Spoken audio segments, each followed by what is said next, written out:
Hi, I'm the Red Shirt Lady. Today I'm going to make cranberry cake, which is a recipe of my grandmother's. It's very good, it's very rich, but it's kind of a sweet tart mix. So this is an easy cake. You don't even have to use the blender on this or the mixer. You just want to start with 3 tablespoons butter, which are pretty much either melted or soft, and mix that with a cup of sugar.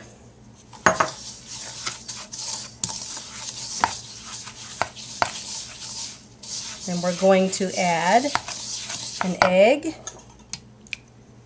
I'm going to do my wet ingredients first in the bottom of the bowl, other than the sugar. The butter and sugar you always mix together first when you're making a cake so they incorporate well. But I'm going to go ahead and add my other wet ingredient, which is my milk, a cup of milk.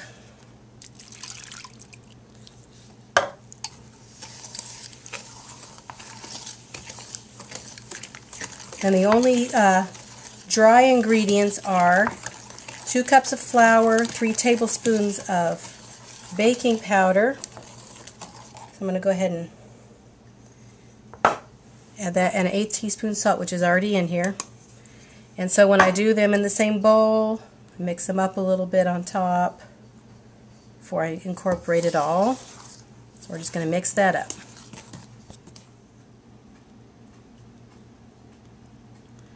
Alright, at the end we're going to add a teaspoon of vanilla, 2 cups or less if you like of fresh cranberries, and if you like nuts, they are really good in this. Chopped pecans, a 1/2 cup at least, and we just want to fold those in. You can already tell that batter is getting really fluffy from that baking powder.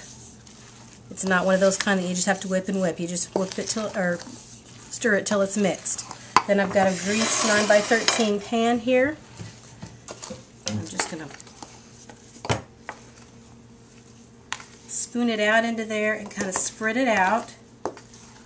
And we are going to bake this for about an hour until it's golden brown on top at 350. And then we're going to make a sauce to go on the top of it.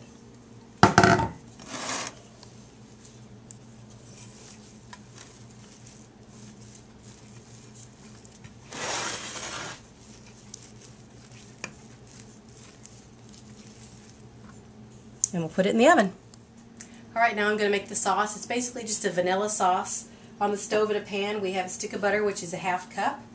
I'm going to add to that a cup of sugar. And then 3/4 cup, I use evaporated milk most of the time, but some kind of rich milk. It could be half and half, it could even be cream. And a teaspoon of vanilla. Now we're going to cook that until it just barely boils. And I just kind of whisk it, make sure it gets incorporated slowly as it's cooking. You want to really stay with it because it will boil over really easily. But we just want it to come barely to a boil so it dissolves that sugar. Okay, this is what our sauce looks like when it's done. It just has some slight little bubbles around the edges. It's kind of a golden color, and it's going to coat the spoon like that. So what we're going to do is turn off the heat and let this cool till our cake is done. Okay, our cake is done and it's cooled slightly, so I'm going to go ahead and cut a square of it and dish it up so you can see how it's supposed to be served. I'm going to put it on a plate for practical purposes so you can see, but we always serve it in a bowl so we can have more sauce.